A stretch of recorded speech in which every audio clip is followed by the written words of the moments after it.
এক ঝলকে আপনারা দেখছেন খবর বর্ধমান নিউজ, মানুষের সাথে মানুষের পাশে।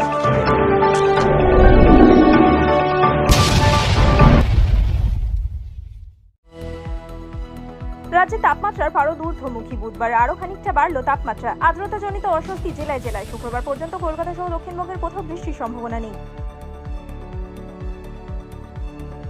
সপ্তম দফা ভোটে বাংলায় ঝড় বৃষ্টির পূর্বাভাস দিল আলিপুর আবহাওয়া দপ্তর। মঙ্গলবার ভোটের ফল ঘোষণার দিনেও বৃষ্টির সম্ভাবনা। জারি হলুদ সতর্কতা। উত্তরের 5 জেলায় জারি কমলা সতর্কতা। ঘূর্ণিঝড় রেমালের জেরে দক্ষিণ 24 পরগনার একাধিক অঞ্চল বিপর্যস্ত। নষ্ট হয়েছে জমির ফসল, ভেঙেছে মাটির বাড়ি, গাছপালা। কপ্টার থেকে ক্ষতিগ্রস্ত এলাকা পরিদর্শন করলেন মুখ্যমন্ত্রী। মেয়াদ বৃদ্ধি সেনাপ্রধান জেনারেল মনোজ পাণ্ডের। লোকসভা নির্বাচন চলাকালীন সেনাপ্রধান জেনারেল মনোজ পাণ্ডের মেয়াদ 1 মাস বাড়িয়ে দিল মোদী সরকার। সিদ্ধান্ত নিয়োগ কমিটির।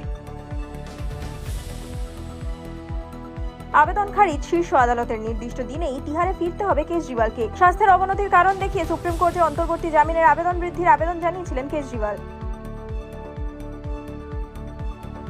সপ্তম দফায় রাজ্যের 9 আসনে রয়েছে ভোট গ্রহণ। কমিশন সূত্রে খবর, 9 কেন্দ্রে 967 কোম্পানি বাহিনী অর্থাৎ 77,000-এরও বেশি আধা সেনা মোতায়েন হবে। থাকবে প্রায় 11,500 কলকাতা পুলিশ।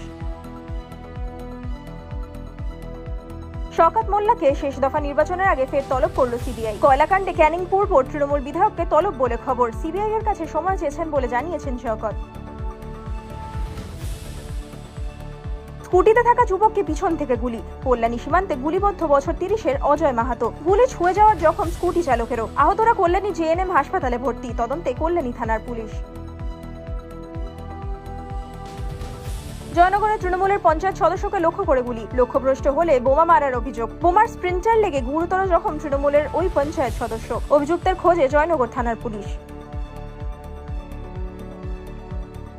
কারবার ব্যবহার করে পাকানো হচ্ছে আম। অভিযোগ পেয়ে বুধবার অভিযানে নামল মুর্শিদাবাদ জেলা খাদ্য সুরক্ষা দপ্তর এবং উদ্যান পালন দপ্তরের আধিকারিকরা। এ বিষয়ে সচেতনতা শিবিরও করবে প্রশাসন।